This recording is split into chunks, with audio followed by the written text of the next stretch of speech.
Hi everybody, Huckrix here, and welcome to episode 19 of Thoughts from a Dystopian World. And today we're going to be talking about the robot, the John Henry of the Federated States of America. Yes, the John Henry.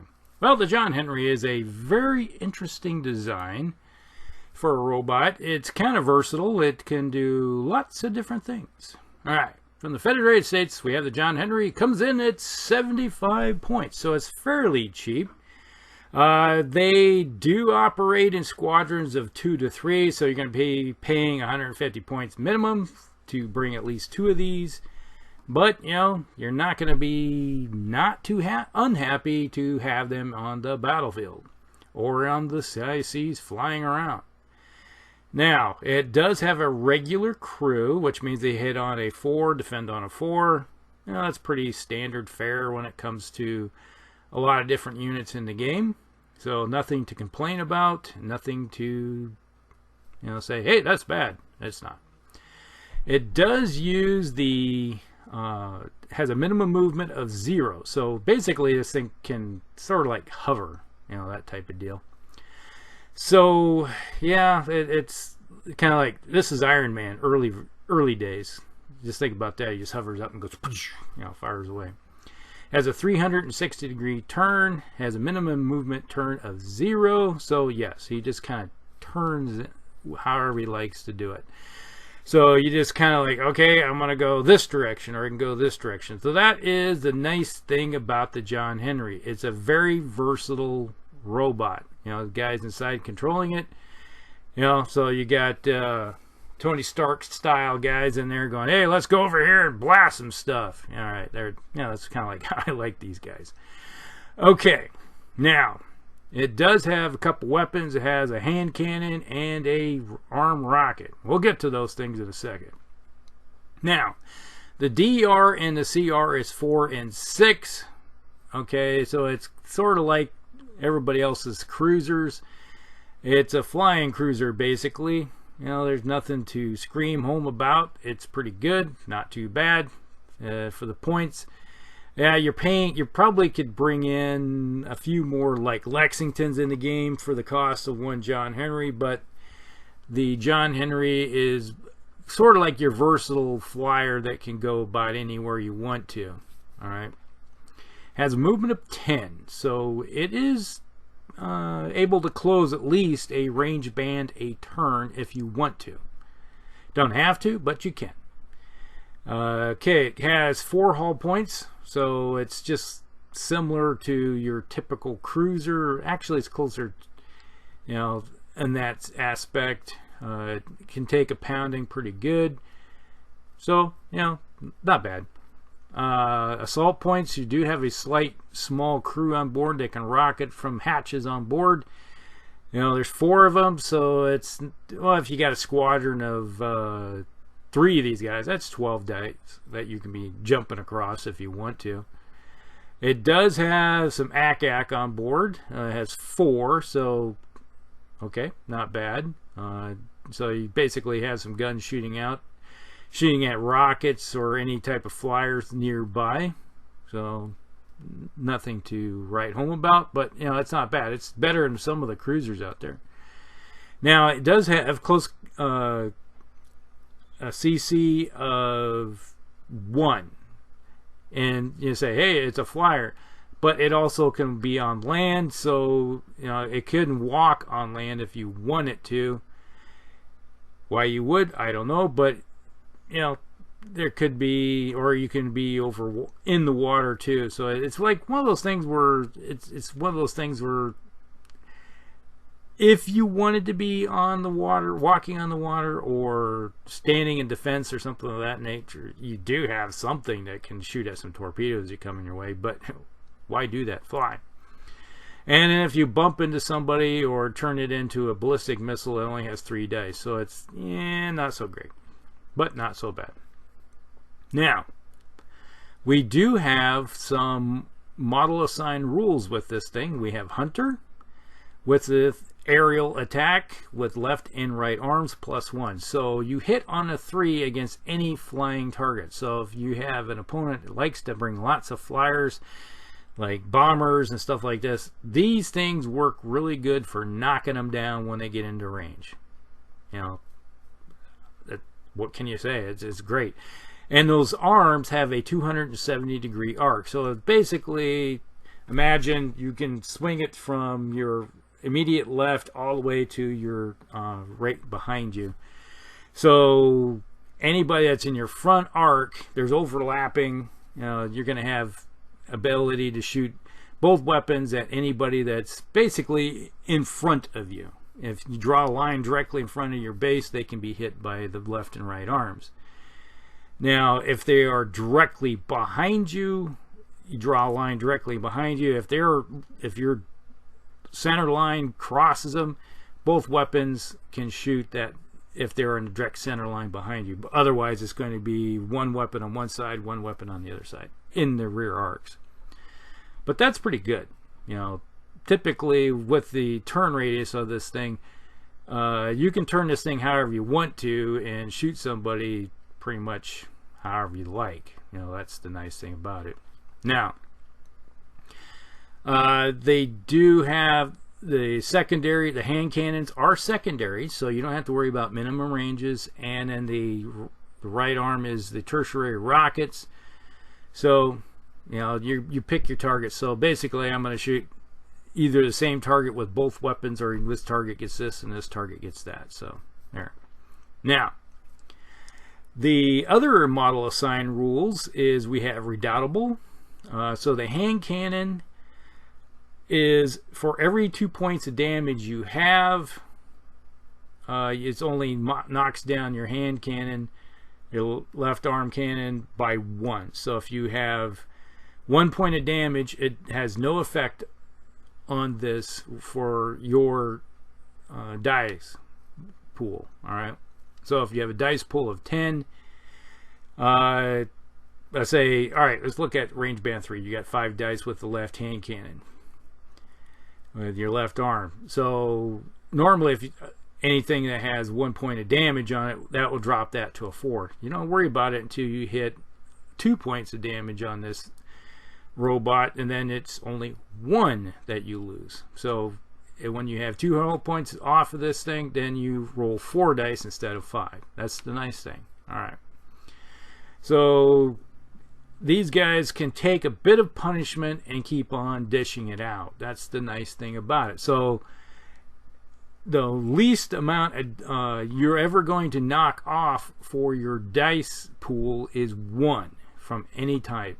Because when you reach the 4 hull points, obviously this thing is dead.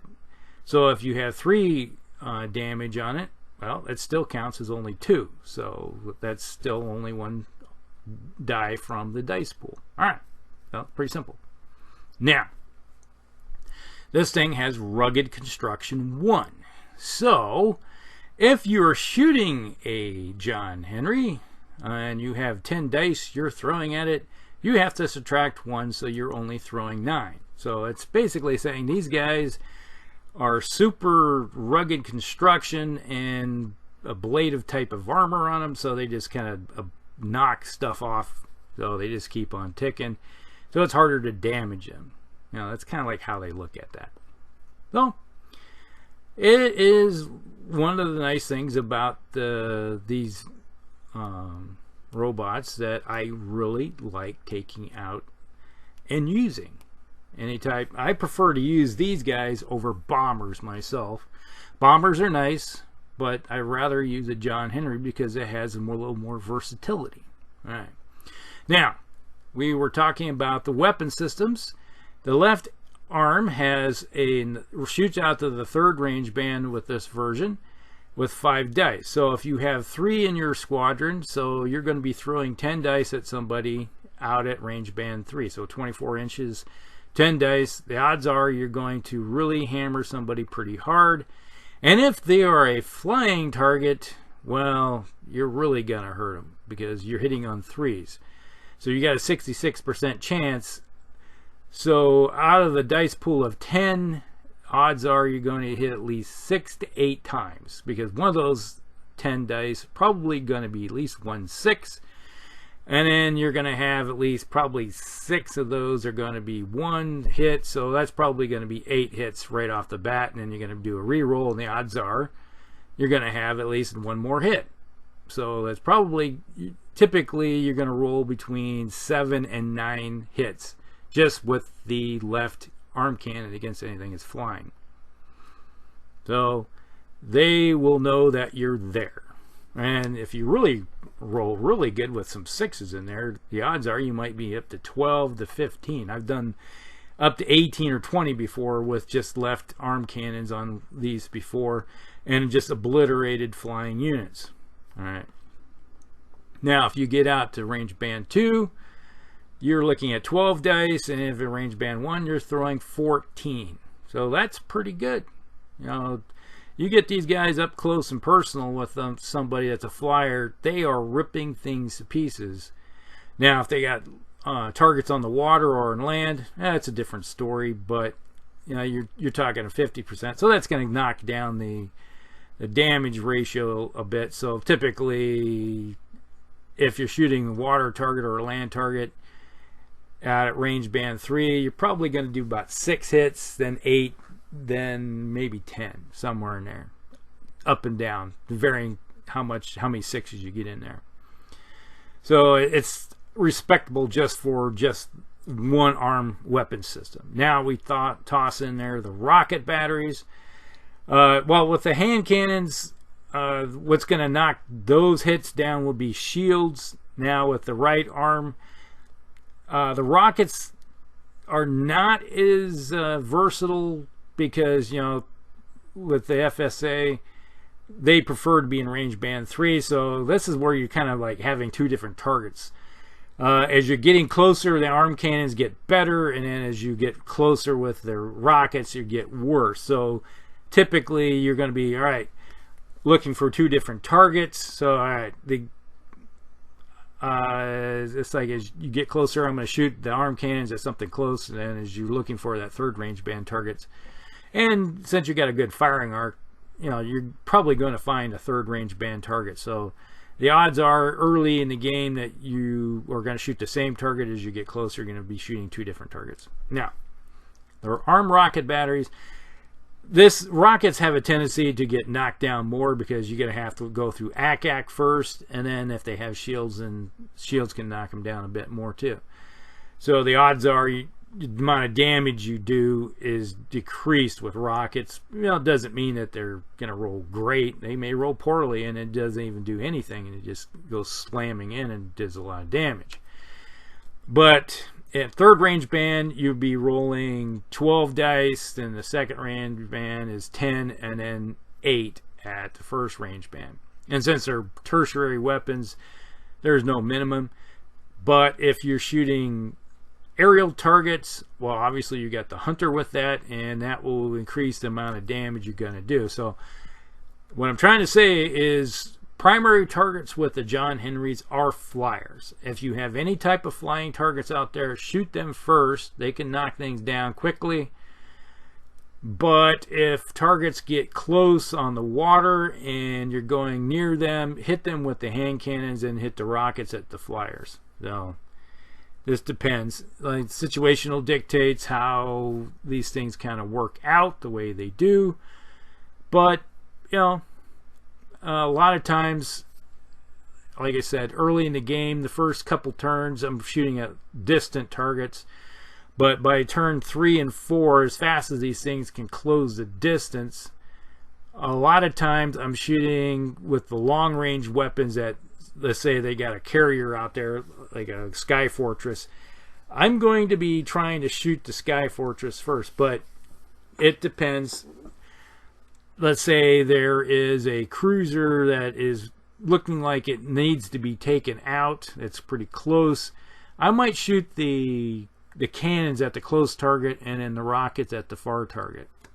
So that, you know, you just have to see how the game is rolling on. But I prefer aerial targets first, and then look at any type of land or water targets. So that's pretty much it when it comes to John Henry. It is a great type of vehicle to be taking into the game at any time to be used for any type of operations. And if by chance you do get close to a flyer, you can rocket your infantry off and do a close combat boarding action. You know, it may behoove you, let's say you even got a cruiser that's nearby you that has shredded defenses and it doesn't have any ACAC up. Sure, drop your infantry off and do a boarding action and see if you can take the ship or take out some systems on board, and then send your guys back.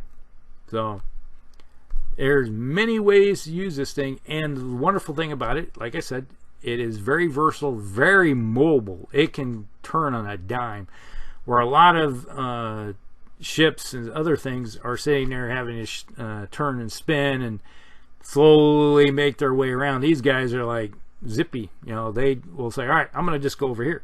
Go 10. Just turn, go.